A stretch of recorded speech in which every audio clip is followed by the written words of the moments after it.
Oui. Alors merci à nos invités de nous avoir rejoints. Donc un petit mot de présentation. Nous avons avec nous ce soir Madame Véronique Waroux. Vous êtes parlementaire, députée du Parlement wallon. Vous êtes également sénatrice. Vous avez participé notamment aux travaux de la commission sénatoriale qui s'est penchée sur les questions de processus décisionnel en matière de politique climatique en Belgique. Vous êtes aussi partie prenante au dialogue interparlementaire qui a lieu depuis 1 an ou 2 et qui se poursuit actuellement, notamment avec la résolution sur la prochaine COP24.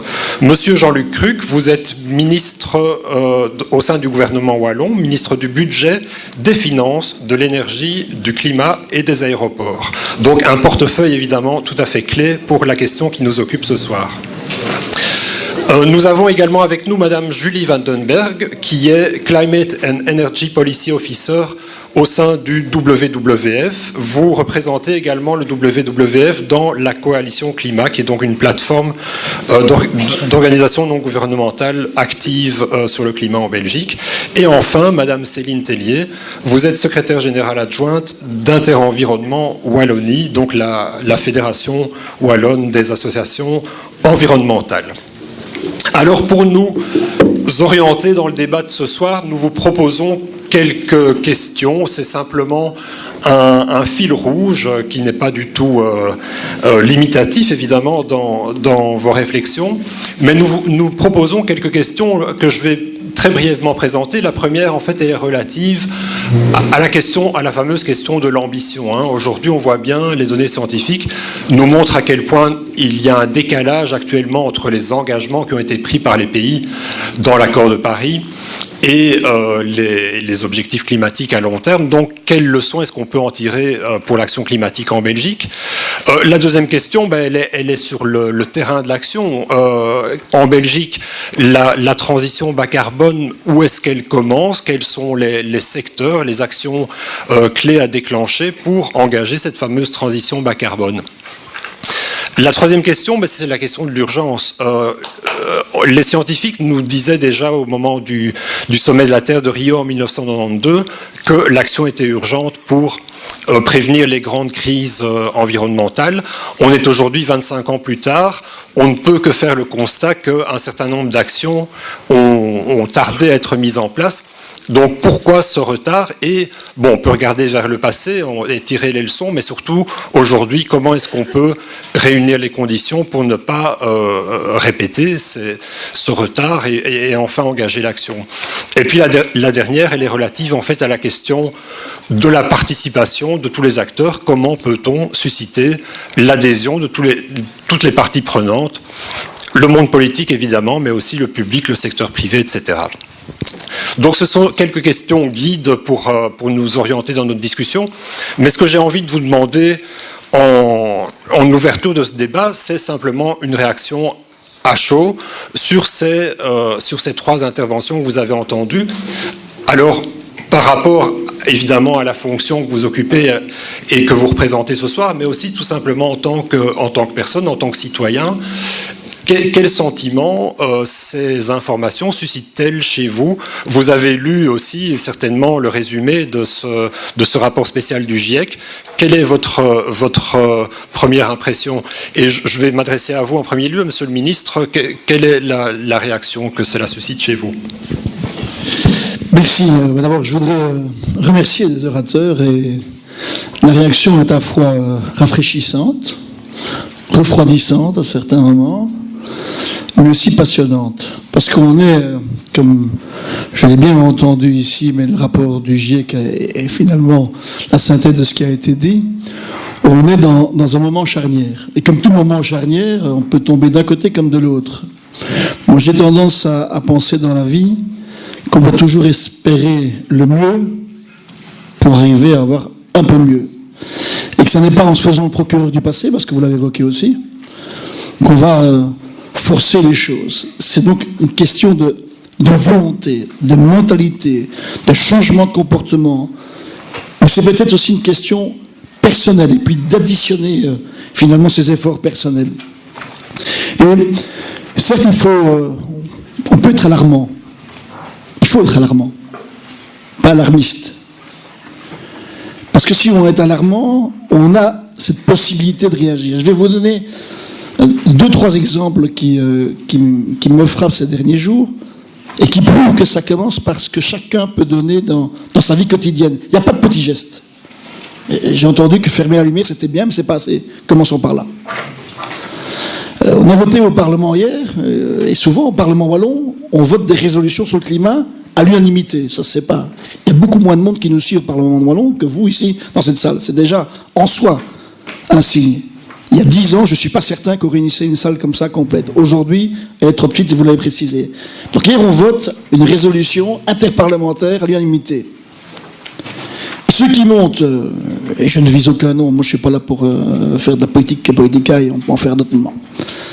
Et ceux qui montent à la tribune viennent nous dire tout le bien qu'ils pensent de cette transition, de ce changement qu'il faut imprimer. Il se fait que pour l'une des personnes qui monte, le matin même, je recevais un courrier de la commune dans laquelle la personne vit, travaille, milite, siège au conseil communal, où on me signalait que cette même commune s'était opposée à l'installation d'éoliennes. Là, il faut savoir ce qu'on veut. Si on veut tous garder notre train de vie en pensant que l'effort n'est à faire que chez le voisin, que le phénomène NIMBY n'existe que chez le voisin, notre même backyard, comme on dit, eh bien alors on n'ira pas très loin. Il y a des moments où il faut un peu de courage. Il y a des moments où il faut savoir aussi accepter qu'une éolienne, pas n'importe où, pas n'importe comment, peut-être, mais qu'une éolienne, oui, ça a un certain inconvénient, parfois égoïstement personnel. Ça peut parfois, effectivement, traumatiser un voisinage. Dans certains cas, exceptionnels. Mais dans la majorité des cas, où simplement on s'y oppose parce qu'on se dit la population est venue me voir dans mon bureau de bourgmestre, d'Échevin, de conseiller communal, et même si je pense le contraire, je vais voter contre. Et à chaque fois qu'on pose, comme politique, un geste comme celui-là, on fout la solution en l'air. Et donc ça commence par notre responsabilité. Il faut savoir nettoyer devant sa propre porte. Pour ne pas être long, deuxième exemple. On a, tu sais, moi je rêve d'une Wallonie, comme je dis souvent, de vent et de soleil. Le soleil, on en a de plus en plus, vous l'avez vu. Et du vent, il est naturel en Wallonie. Lorsque on a inventé ce magnifique système qu'est le photovoltaïque, permettre de créer, grâce au soleil, l'électricité, même en Wallonie. Il y a 10 ans, si je vous avais dit que le photovoltaïque vivait ou pourrait vivre sans le moindre subside, sans la moindre aide économique, je pense que vous m'auriez enfermé directement dans un endroit où on soigne les cerveaux et on réunit parfois un certain nombre de personnes pour cela. Ils sont traités pour que ça puisse aller mieux peut-être après. 10 ans après, on peut aujourd'hui affirmer que l'on peut, que l'on sait vivre avec des photovoltaïques sans qu'il n'y ait besoin de la moindre aide publique. Et quand j'ai supprimé cette aide publique, c'est très courageux, comme homme politique, quand vous dites je supprime les primes. Alors vous voyez les gens qui montent aux barricades, et tous ceux qui n'ont pas eu le temps de le faire, ou qui n'ont pas pensé de le faire avant, ou qui n'ont pas eu envie de le faire, viennent vous dire je voudrais le faire, laissez-moi 6 mois, 1 an encore. Même le régulateur vient vous dire il y a un effet psychologique. Attendez 1 an. L'effet psychologique qu'il paye, c'est vous, c'est nous. Et ce qu'on met à ce moment-là dans des aides qui sont devenues inutiles, moi, on ne le met pas ailleurs. Moi, je n'ai pas hésité à dire stop à l'aide publique. Je vois que ça n'a pas diminué l'engouement pour le photovoltaïque. Il faut, de temps en temps, clairement se dire qu'on peut changer le monde à partir de comportements personnels et de décisions politiques. J'ai encore un exemple à vous donner, si vous voulez, parce que j'ai entendu un monsieur tout à l'heure qui disait que la couche d'ozone n'avait pas diminué. Je vous invite à lire le dernier rapport de la Commission environnement de l'ONU, paru lundi, et qui dit que depuis que les hommes ont un cerveau et ont été capables de mettre ce cerveau au bénéfice du genre humain et du bien collectif, ils ont entre autres voté, et ça ce sont des hommes et des femmes politiques, le protocole de Montréal, dans le siècle passé, de mémoire en 94. Il y a eu des amendements depuis lors, notamment le fameux amendement qui vise ce dont vous parliez tout à l'heure. eh bien la couche d'ozone est en train de se reformer. Donc, elle est en train de se résorber. Parce qu'en 1994, il y a des décisions qui ont été prises. Peut-être pas encore assez vite, et là, on pourra se rejoindre. Mais ça se fait.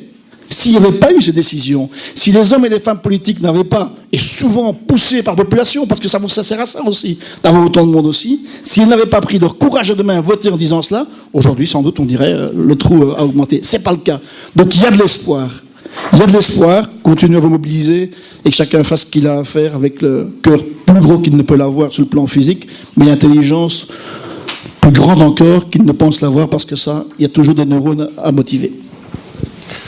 Merci. Ben, on sent votre enthousiasme et votre positivisme. Madame Warou, est-ce que vous partagez ce positivisme ? Je suis connue aussi pour mon franc-parler. Donc, ravie de vous voir si nombreux. J'espère que le 2 décembre, on sera très nombreux à Bruxelles. Voilà.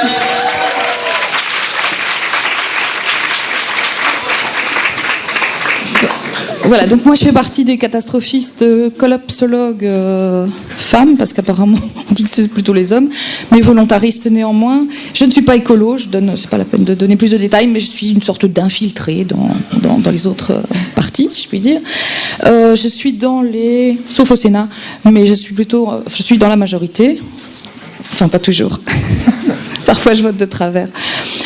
Donc, par rapport au rapport, l'importance, effectivement, de voir ce fameux demi-degré. On est absolument... on est tous... moi, je dis, on est la grenouille dans son jacuzzi de plus en plus bouillonnant avec son verre de rosé, apprécier les soirées d'automne. Et voilà, le demi-degré ne représente rien. Et ce rapport nous fiche de sacré claque. Il y a vraiment des figures de synthèse très éclairantes. Donc une base absolument fondamentale effectivement pour la COP 24, pour les fameuses CDN, donc j'essaye de... Les contributions déterminées au niveau national, il y a peut-être des termes auxquels il faut s'habituer, mais c'est fondamental pour que la position des gouvernements change, et ce rapport permettra de faire évoluer les choses. Les ONG s'en servent pour mettre la pression sur les élus, c'est fondamental. Le GIEC, il faut le dire, est quand même un organe extrêmement mesuré. Hein. Je me suis permise, moi, d'engueuler Jean-Pascal Van Ypersel parce qu'il criait pas assez fort, notamment quand il venait au Parlement. Mais bon, voilà. Donc j'essaye de... on doit être d'autres à crier plus fort, voilà.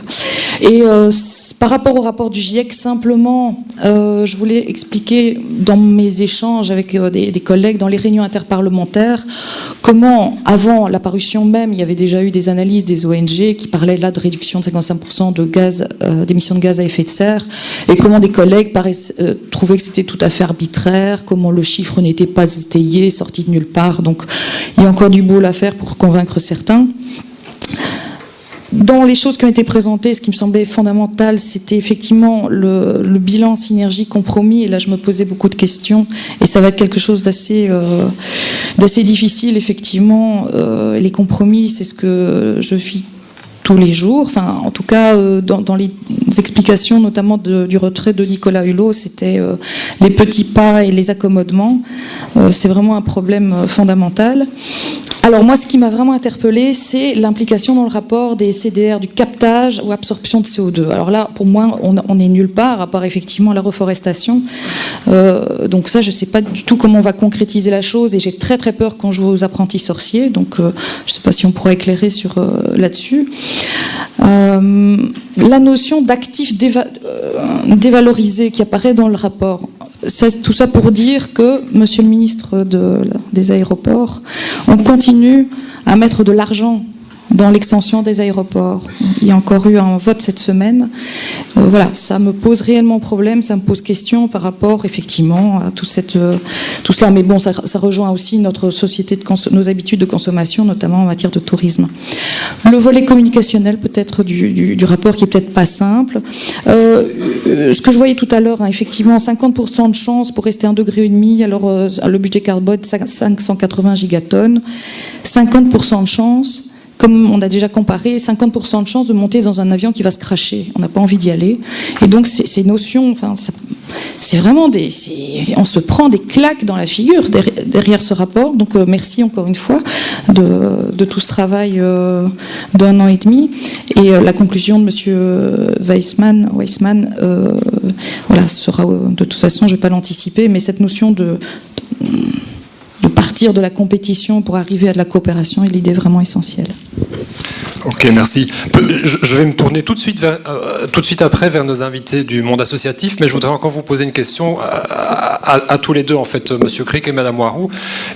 De votre expérience quotidienne du débat politique, vous, Monsieur Crick, au sein du gouvernement, Madame Warou au sein des assemblées parlementaires, est-ce que vous avez le sentiment qu'aujourd'hui le personnel politique est suffisamment sensibilisé, qu'il a pris toute la mesure de l'ampleur de cette question de la crise climatique? Parce que, bon, vous, vu les positions que vous occupez, on sent bien évidemment que vous êtes impliqué directement dans ces débats, mais qu'en est-il en fait de vos collègues? Est-ce que vous avez l'impression qu'il y a encore du chemin à faire là, ou bien effectivement on sent que là aussi dans les enceintes politiques, le message commence à percoler et à toucher vraiment les esprits? Je ne sais pas, l'un ou l'autre d'entre vous. Non, ça va pas du tout. Enfin, moi je trouve que ça va pas du tout. Je dis que je bêle dans le désert, hein, mais au point de vue politique, je veux dire franchement, je trouve qu'il n'y a pas le sens des responsabilités. On a un problème en plus avec notre ribambelle de ministres concernés. Non, mais il est très actif, hein, donc je préfère celui-là à d'autres. Mais on a un problème. Non. C'est un compliment, Monsieur Crick. Je le prends. Mais c'est terrible parce que bon, on se retrouve avec des disputes où effectivement, je ne veux pas entrer dans les détails non plus. Au Sénat, on s'est retrouvé sur la répartition des efforts. Les ONG nous avaient aussi rappelé, arrêtez de parler burden sharing, répartition des efforts, parler de répartition des opportunités. Et encore une fois, on est sur ce modèle économique du XXe siècle, on est dans ce qui a toujours tourné, et donc l'adaptation, le changement, les mutations, ça fait réellement peur à mes collègues. Moi, c'est vrai que je compte pas faire carrière là-dedans. On m'a dit, pour ton bien, tais-toi. Donc, mais c'est pas Monsieur le Ministre, ce sont d'autres. Et donc, non, on est vraiment dans un système où on veut vivre comme, business as usual. Donc, on a, et à différents niveaux. Au Sénat, c'est là que je préfère travailler, sincèrement, parce que là, c'est là que normalement on fait les rapports d'information avec plein d'auditions, beaucoup d'échanges, mais selon les personnes qui sont dans la commission ou qui président, on peut ou bien additionner les idées et les réécrire pour arriver à des choses plus ambitieuses, comme on l'a fait pour les perturbateurs endocriniens, ou bien on arrive à des disputes majorité-opposition qui nous empêchent d'avoir des vraies ambitions. Donc voilà, moi je suis assez inquiète parce qu'en plus, moi je viens de Mons, je suis ingénieur des mines, j'ai appris à exploiter très vite les ressources naturelles et à l'époque sans trop considérer l'environnement. Et en y remettant les pieds, j'ai entendu un ingénieur, influenceur qui venait nous parler du modèle de croissance à faire perdurer, parce qu'une société sans croissance est une société sans espoir et donc une société de mal-être. Et voilà, c'est des choses qu'on entend encore maintenant qui vraiment me sidèrent. Et je pense, moi, que voilà, les élus sont là parce qu'il y a des électeurs qui ont certains modes de vie et c'est pour ça que vous voir si nombreux, je ne vais pas insister, mais quand même le 2 décembre, que vous soyez, qu'il y ait vraiment une action forte, qu'on le fasse entendre, c'est vraiment essentiel parce que c'est pas le sujet premier, alors que j'estime, on l'a dit, mais comment on va le faire? Dans chaque décision politique, dans chaque ligne de budget, on devrait pouvoir voir l'impact climatique, l'impact environnemental. Il faudrait... mais bon, ça, j'ai d'autres propositions après, parce que j'ai proposé... Je vais vous interrompre là, parce que... C'est parce que c'est l'empreinte... Non, mais j'ai proposé rapport sur l'empreinte environnementale, analyse cycle de vie, ça a été refusé. Résolution, consommation éco-responsable, c'est refusé. Enfin, voilà, il y a des choses assez... Donc, il y a du chemin à ce niveau-là. Très, très rapidement, Monsieur Crick, vos collègues, est-ce que le monde politique est sensible à la question? Oui. S'il ne l'est pas aujourd'hui, il ne sera plus jamais. Il est moins quart. Donc moi, je ne suis pas larmoyant. Je ne veux pas être larmoyant. Et j'entends Véronique qui sans doute se dit, moi je vois le côté sombre. Moi je vais voir le reste de la bouteille. Parce que si elle est à moitié sombre, l'autre moitié ne l'est pas. Et c'est sur celle-là qu'il faut compter pour remonter la pente. Et je lui dis, surtout ne te tais pas. Continue. Mais il y a un mot que j'emploie souvent, et je le fais d'ailleurs à l'égard de mes propres enfants. Je dis, tu ne vas pas être de meilleure humeur parce que tu es de mauvaise humeur. Donc, sois de bonne humeur. Il faut cultiver l'optimisme, en même temps avec une dose de réalisme. Si vous n'êtes pas volontaire, vous n'arriverez pas à changer. Ce ne sont pas les gens qui dépriment psychologiquement qui vont changer le monde. Alors ça ne veut pas dire qu'il faut fermer les yeux, que du contraire. Mais quand on a un rapport comme celui-là, vous avez deux manières de lire un rapport comme celui-là. Vous restez chez vous, vous enfermez, c'est fichu. Ou bien vous sortez de chez vous et vous dites, on va travailler ensemble, on va changer les choses, on va voter des législations. C'est comme ça que vous pouvez y arriver. Et puis j'en terminerai parce que vous voulez pas que je sois long. On dit souvent chez nous, là, en Wallonie, bon et bête, ça commence par la même lettre. Moi, je ne veux pas être béné. Je ne suis pas, je l'espère, béné.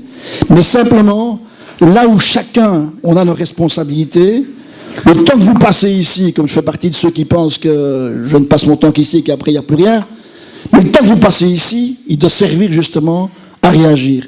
Et réagir, c'est secouer le cocotier, mais c'est également avoir la lucidité de changer les comportements et les législations. Et tant que je serai homme politique, je ferai cela. Madame Vandenberg, Julie Vandenberg, quel est votre sentiment du côté? Quel est le sentiment dans le monde associatif aujourd'hui?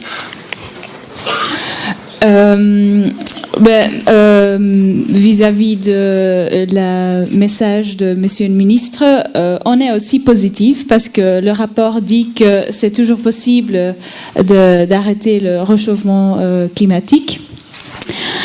Mais dans la Belgique et les pouvoirs politiques de la Belgique, on n'est pas si optimiste. On a pris des très petits pas qui sont pas à la hauteur du challenge. Donc là, je pense que comme Monsieur Weissman a dit, il a dit trois choses très importantes qui sont en fait tout ce qu'on doit savoir du rapport. On doit agir vite, tous ensemble et avec une stratégie bien pensée. Donc là, dans les trois choses, tous ensemble, oui, c'est évident que c'est pas seulement la politique qui doit agir, que c'est aussi les citoyens. Mais pour avoir les solutions structurelles à échelle, on a besoin du support du politique. Et à ce moment-là, elle n'est pas là. Donc, on n'a pas de fiscalité verte, par exemple, assez. Et c'est seulement avec certaines choses qui sont réalisées par la politique qu'on peut faire des changements. La stratégie bien pensée en Belgique, elle n'est pas là. Il n'y a pas de vision nationale sur le climat. On ne sait pas où on veut aller, on ne sait pas comment on veut le faire. Il n'y a pas d'urgence, pas de conscience d'urgence. Donc, par exemple, qu'est-ce qui s'est passé depuis Paris, en Belgique? Très peu. Et donc là, je pense que le personnel politique n'est pas assez sensibilisé. Peut-être les citoyens non plus. Mais oui, là, ce rapport doit aider et je pense que les leaders politiques doivent guider, leaders lead, doivent guider et aider tous les acteurs de société à bouger ensemble vers la société bas carbone. Merci.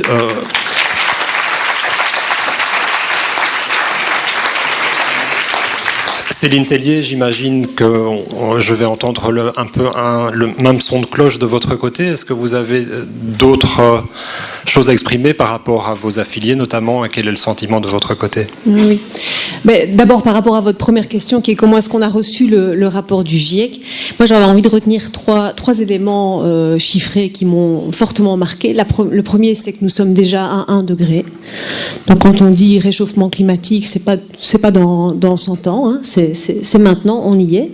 Et donc le bel été que nous avons eu, c'est 1 degré. Mais c'est pas ça qui nous attend. Deuxième chiffre important, c'est 3 degrés, c'est-à-dire qu'avec les contributions volontaires actuelles, on est sur un trend de 3 degrés. Donc c'est le double de ce qu'il faudrait faire en matière d'objectifs. Et le troisième, c'est le scénario BAU, c'est-à-dire si on continue comme on le fait pour le moment, on va vers une perspective de 4 à 5 degrés. Donc on voit vraiment avec ces éléments-là que l'heure est grave. Néanmoins, le rapport nous donne de l'espoir. Ça peut paraître étonnant, mais il rappelle que c'est possible, c'est physiquement possible. Il rappelle aussi que c'est souhaitable, et j'aimais beaucoup le lien avec les autres objectifs de développement durable, qui rappellent qu'il ne faut pas créer d'autres problèmes en essayant d'en résoudre un. Et surtout, il nous montre que c'est un formidable défi. Et là, j'apprécie l'optimisme du ministre Kruck, et je pense qu'on est vraiment dans une perspective comparable à un effort de guerre. C'est comme ça qu'il faut le voir. On est face à un effort d'ampleur énorme. Et le travail, il va avoir lieu tant pour des techniciens du climat, on voit qu'ils sont déjà à l'œuvre depuis très longtemps, mais aussi, et j'espère qu'il y en a dans la salle, puisque je suis de la même discipline, pour les sociologues, qui vont avoir vraiment du travail pour conseiller aussi les politiques sur comment modifier les comportements et comment renforcer l'acceptabilité sociale par rapport à cette question-là. Et l'espoir, il est aussi aujourd'hui de vous voir si nombreux dans la salle. Ça nous fait vraiment chaud au cœur en tant que secteur associatif. Et je peux vous dire que la désespérance environnementale, elle nous touche évidemment aussi au quotidien. Mais je ne serai pas larmoyante, même si j'ai une petite conjonctivite qui débute. Je voudrais quand même rappeler, complémentairement à ce que Monsieur le ministre a dit, qu'il y a effectivement des actions individuelles qui doivent être prises, mais il y a surtout des actions en complément collectives et institutionnelles. Et là, le milieu politique a un rôle considérable à jouer en la matière. Je vais essayer de ne pas être trop longue parce que j'ai énormément de choses que j'ai envie de vous dire. Oui, je voudrais laisser du temps de parole à notre public aussi. Je vais vraiment faire vite, mais simplement pour structurer quatre éléments qui me semblent importants. Le premier, c'est l'ambition. Donc si on veut cultiver l'optimisme, c'est aussi être capable d'ambition. Cette ambition, elle doit se matérialiser à 2 niveaux. D'une part au niveau national, réélever le niveau de la contribution volontaire de la Belgique. J'aimerais bien entendre M. Kruck à ce niveau-là. Et deuxièmement, pousser pour qu'au niveau européen, on aille vers le moins 55% d'émissions de CO2 en 2030. Et là aussi, la Belgique, pour le moment, a bloqué la négociation au niveau du Benelux. On va voir ce que le ministre Kruck va plaider au niveau de la COP24, donc j'aimerais bien avoir l'occasion de l'entendre à ce sujet-là. Deuxième élément, c'est la question de la cohérence. On a parlé des investissements climatocides, hein, on pourrait le dire comme ça. On voit bien qu'il y en a encore énormément qui sont sur la table, en matière de nouvelles routes, en matière d'aéroports, en matière d'éparpillement de l'habitat, donc il faut vraiment mettre fin à ces investissements et faire une espèce d'invest shift, hein, si on veut reprendre un petit peu la terminologie actuelle. Donc ça, c'est la question de la cohérence. Le troisième élément, c'est la question de la gouvernance, et je pense que là, il y a vraiment des choses qui sont sur la table à mettre en place en matière de loi climat, comme ça existe au niveau wallon, mais au niveau fédéral également, de conseils climatiques et de financement de ces différents éléments. Et donc ça, c'est le quatrième élément, c'est des moyens budgétaires et fiscaux suffisants pour mettre en œuvre cette stratégie de bas carbone. Merci beaucoup. Je me tourne maintenant vers la salle.